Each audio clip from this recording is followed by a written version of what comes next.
Hi friend, कशा आहेत? बऱ्या आहेत का? मी पण बरी. तर संध्याकाळी इथं आवरायला घेतलं आणि चहा बनवला होता. म्हणलं आधी चहाच पिऊन घ्यावा. चहा पिल्याशिवाय तर काय सुधरतच नाही मला. हरवल्यासारखं वाटतं. दररोज बोलते की चहा सोडून देईल. पण काय सोडूनच देणं होई नाही चहा. तो ये चहा मला एक दिवस सोडून देईन स्वतः, पण मी त्याला काही सोडून देणं होईना. मग नंतर कपडे वगैरे काढले होते वाळलेले नाही का, तर मग चिकूनी आणि मी कपड्याच्या घड्या वगैरे घालून घेतल्या. तर मला मदत करू लागतो माहिती का, माझं छोटं बाळ असं छोटे छोटे कपड्यांच्या घड्या घालत होता. मला बोलत होता मी माझ्याच कपड्यांच्या घड्या घालणार आहे, मी दुसऱ्यांच्या कपड्याच्या घड्या घालणार नाही. मग आम्ही दोघांनी असं गप्पा मारत कपड्यांच्या घड्या वगैरे घालून घेतल्या.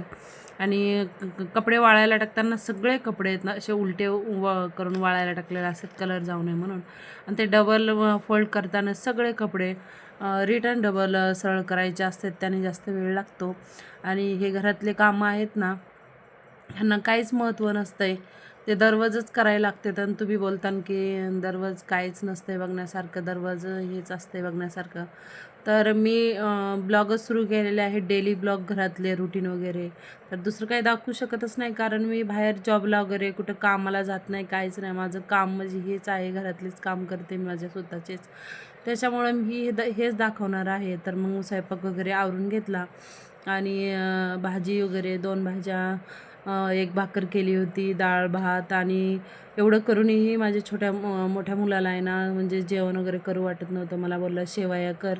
त्या दिवशी आईकडून शेवया आणल्या होत्या, तर तेच शेवया मी त्याला मॅगीसारख्या बनवून दिल्या आणि त्यांनी छानपैकी खाल्लं. मग आम्हाला पिण्यासाठी पाणी नव्हतं बघा, पाणी आणलंच नव्हतं 2-4 दिवस. आम्ही जिथं राहतोत ना, तिथं पिण्याचं पाणी येत नाही आहे, फक्त वापरायचं पाणी असते, ते पण टँकरचं. फक्त रूमा एकदम टकाटक आहेत, पण पाण्याचा प्रॉब्लेम आहे. पिण्याचं पाणी सकट फ्री नाही आहे, पिण्याचं पाणी सकट बाहेरून आणायला लागते. मग इथं म्हणलं बॉटल वगैरे धुवून घ्यावात.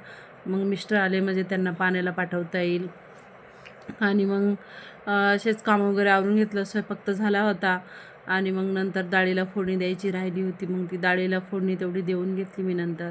आणि माझा मोठा मुलगा न जेवताच झोपला होता आणि मग उठून त्याला शेवाय करून घेतल्या त्यांनी आणि त्याने शेवाय वगैरे खाल्ल्या.